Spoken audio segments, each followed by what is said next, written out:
నెల్లూరు జిల్లా Juvvaladinne fishing హార్బర్ను private పరం చేయడానికి కూటమి ప్రభుత్వం రంగం సిద్ధం చేసింది.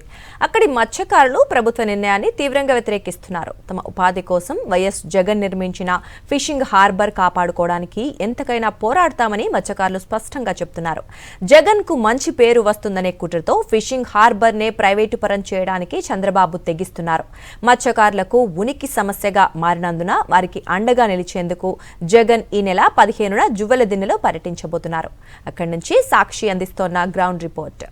ఆంధ్రప్రదేశ్లో మత్స్యకారుల జీవనోపాధిని మెరుగుపరచడానికి పడవలకు సురక్షితమైన ల్యాండింగ్ సౌకర్యాలు కల్పించేందుకు వైఎస్ జగన్ సీఎంగా ఉన్న కాలంలో కోస్తా తీరం వెంట కొత్తగా 10 ఫిషింగ్ హార్బర్లు, జెట్టీలను అభివృద్ధి చేశారు.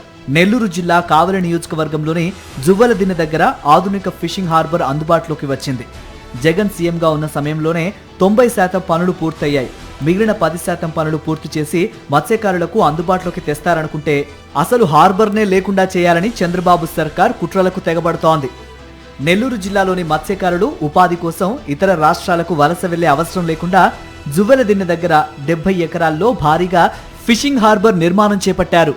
90% పనులు పూర్తయ్యాక ప్రాజెక్టులోని 29.5 ఎకరాలు సాగర్ డిఫెన్స్ కంపెనీకి ఇచ్చేందుకు చంద్రబాబు ప్రభుత్వం సిద్ధపడింది. మత్స్యకారులకు హార్బర్ అప్పగిస్తే జగన్ పేరు చిరస్థాయిగా నిలిచిపోతుందనే కుట్రతో కూటమి ప్రభుత్వం ఇంతకు తెగిస్తోందని వారు ఆందోళన వ్యక్తం చేస్తున్నారు. ఈ జువ్వలదిన్నె ఫిషింగ్ హార్బర్లో ఇప్పుడు ఈ కూటమి ప్రభుత్వం సాగర్ డిఫెన్స్ కంపెనీ వారికి దాదాపు 29.5 ఎకరాసు కేటాయించడం జరిగింది. ఇది జువ్వలదిన్నె ఫిషింగ్ హార్బర్లో వాళ్ళు ప్రైవేట్ కంపెనీ వాళ్ళకి ఈ భూమి కేటాయించడం అనేది చాలా అన్యాయం. మా మత్స్యకారులు కడుపు కొట్టడం కాకపోతే ఇంకా వేరే ఏ ఆలోచన లేదు. ఈ మత్స్యకారులు ఇక్కడ సుఖంగా బతుకుతున్నారు, వాళ్ళని ఇబ్బంది పెట్టాలి, వాళ్ళకి జీవనోపాధిని తగ్గించాలన్న ఆలోచన ధోరణితోనే ఈ విధంగా చేస్తున్నారు తప్ప ఇంకా వేరే ఆలోచన ధోరణి అయితే వాళ్ళకి కంపెనీ వాళ్ళకి భూమి ఇవ్వాలంటే బయట ఎక్కడైనా ఫిషింగ్ హార్బర్ పక్కన బయట ఎన్ని ఎకరాలనే ఇవ్వచ్చు, ఎవరికి ఎలాంటి ఇబ్బంది లేదు.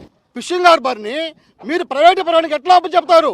ఏ విధంగా చేస్తారు మీరు? అదేమిటంటే ప్రశ్నిస్తే మీకు ఉద్యోగాలు వస్తాయి, ఇండస్ట్రీల వల్ల ఉద్యోగాలు వస్తాయి, అందరికీ తెలుసు. ఈ ఉద్యోగాలు వస్తే మాకు సంతోషం. ఈ ఉద్యోగాలు వచ్చేదాన్ని ఈ రాష్ట్రంలో సర్వే చేయించండి, కోస్టల్లో సర్వే చేయించి ఎక్కడైతే భూమి ఖాళీగా ఉన్నాయో అక్కడ ఆ సాగర్ డిఫెన్స్ కమిటీకి ఇవ్వండి. 30 ఎకరాలు సరిపోదు, 110 ఎకరాలు కావాలి. 110 ఎకరాలు అయితేనే అక్కడ ఇదే ఆ కంపెనీకి పనికి వస్తుంది అన్నట్టుగా చెప్తున్నారు వాళ్ళు. అంటే 70 ఎకరాలు అయితే 110 ఎకరాలు యాడ్ నుంచి వస్తుంది? ఉండదు కదా.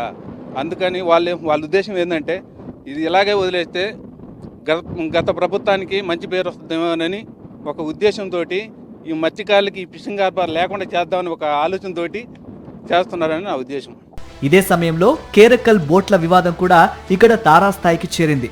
తమిళనాడు నుంచి వచ్చి ఇక్కడ అక్రమంగా చేపల వేట సాగిస్తున్న మత్స్యకారులకు చెందిన 4 పడవలు జువ్వలదిన్నె మత్స్యకారులు నిర్బంధించారు.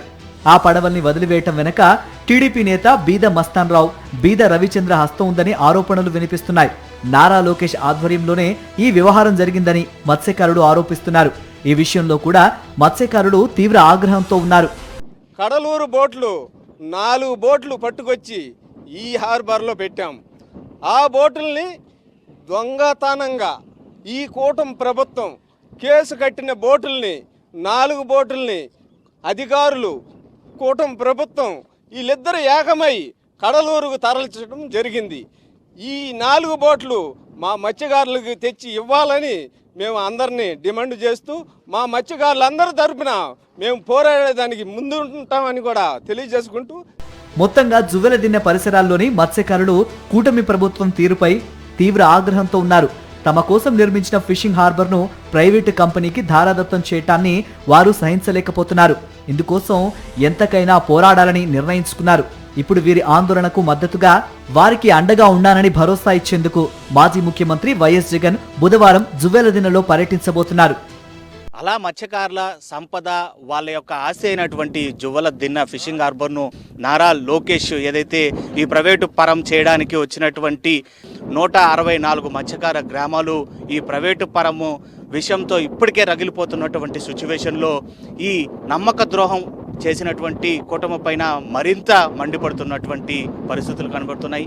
మొత్తం మీద మత్స్యకారులు ఎదుర్కొంటున్నటువంటి మొత్తం సమస్యలు పై పోరాటంగా అదేవిధంగా తమకు అండగా నిలవడానికి రానున్నటువంటి వైఎస్ జగన్మోహన్ రెడ్డి రాక కోసం రాష్ట్ర వ్యాప్తంగా మత్స్యకారులే కాకుండా నెల్లూరు జిల్లాలో ప్రత్యేకించి జువ్వల దిన్నెకు సంబంధించినటువంటి చుట్టుపక్కల ప్రాంత మత్స్యకారులందరూ కూడా ఎదురు చూస్తున్నారని చెప్పాలి. వీడియో జర్నలిస్ట్ భద్రత లోకేష్, సాక్షి టీవీ, జువ్వల దిన్నె.